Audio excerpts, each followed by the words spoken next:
From Montana's news leader, this is the MTN Noon News.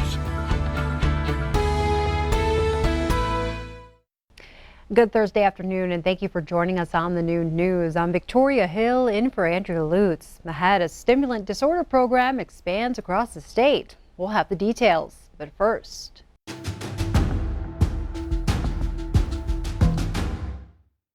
Officials at Bozeman Health Deaconess Hospital say they are dangerously close to having to implement a surge plan as their bed capacity is now full.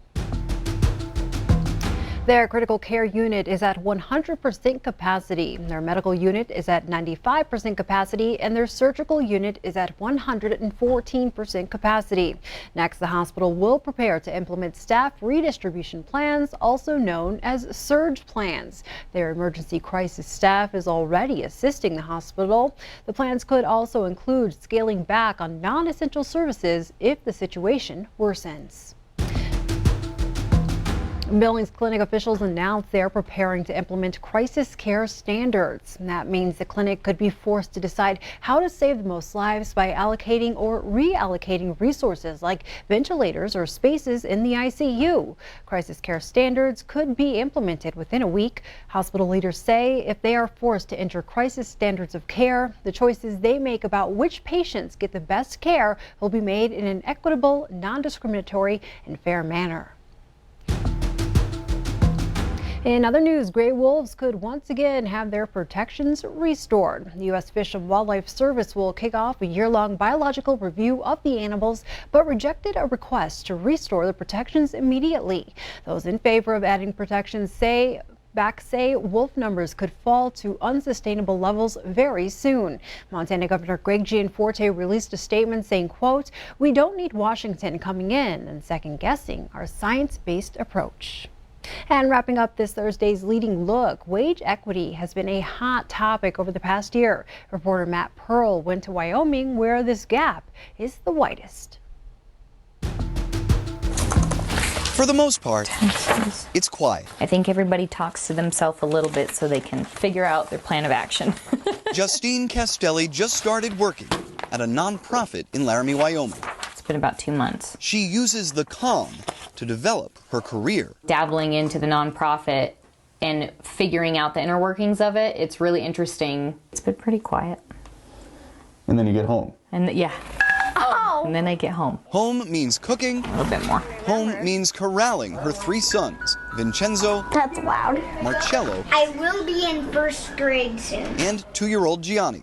At this hour, mercifully taking a nap. You would think that work is your high-level stress part of your day, and then home is just like, okay, you get to mellow out. But there you go. I think for a lot of working moms, it's complete opposite. Okay. Justine is a working and single mom in the state she's long called home. A state with the widest wage gap between men and women in the country. If women were heard and appreciated for what they can offer in a job, then a lot would have changed already. Wyoming is known for stunning scenery. It's also known as the Equality State, the first state to give women the unrestricted right to vote and to elect a woman as governor. But in 2019, women in Wyoming made, on average, $20,000 less than men, 65 cents for every dollar. I would like to see more industries become more supportive of that word mother. Wendy Fanning runs the Wyoming Women's Business Center. Rural communities, it's hard to find childcare for infants. Many people have to rely on family members to step in. In a Care.com study, Wyoming ranked 44th in available childcare. A separate study found nearly 2/3 of Wyoming women work in education, food preparation, or office support, fields that tend to mean lower incomes. There are certainly factors that make Wyoming unique, but there are just as many that run nationwide and are why women's wages continue to lag behind men's in every state in America. Here's just a slice. Women are more likely to work in lower wage fields that are less likely to provide benefits. Women reported nearly twice as much gender discrimination, and mothers were nearly twice as likely as fathers to say taking time off for childcare had a negative effect on their careers. Then there's COVID. According to the U.S. Department of Labor, the pandemic has set women's labor force participation back more than 30 years. You have to learn how to be resilient. You have to keep pushing. Yeah, this is the way the world is, but sitting here and waiting for something to fall in your lap is not going to help you. In the last 3 years, Wyoming legislators have submitted a series of bills aimed at closing the gap. All but one failed. Instead, groups on the ground have educated and empowered. Justine went through a program called Climb Wyoming, which offers job training and placement for low-income single moms. There we go. Now she works for Wendy at the Business Center, Our intake form. which provides aid and resources for female entrepreneurs. This is how she perseveres. At work, quiet focus. You want me to start from there? At home, Okay. leadership and love, What? Ouch. all driven by purpose. With my oldest, to have him tell me, I'm so proud of you. Like I'm gonna end up crying. I think it's an amazing thing to know at such a young age, my boys, they see it. They see the work I'm putting in, and they are proud of me. We read this. No. In Laramie, Wyoming, I'm Matt Pearl.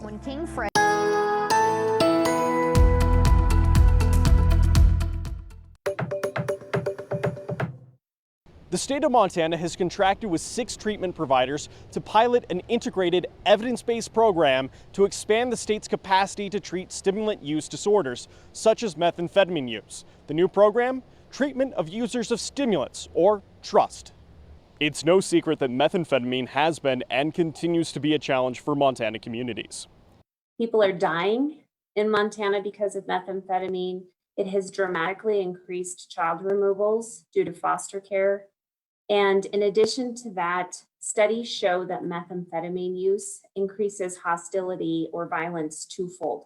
TRUST is a multi-component program that is designed for an initial 12-week intensive intervention, followed up by 9 months of assistance to support continued recovery and stabilization.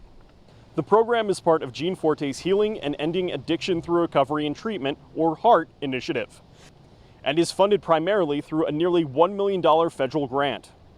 Because of telemedicine, DPHHS says the program can be implemented across the state, even in rural communities. This gives hope to everyone. This gives hope to the users, and this gives hope to the people in communities such as, law enforcement and schools. This gives them hope that things that are causing problems in their community, we can have an effect on them. Over the next 2 years, up to 420 clients could receive treatment in the TRUST program. If TRUST is approved for Medicaid billing, many more sites could be added in the coming years as well. Reporting in Helena, John Riley, MTN News.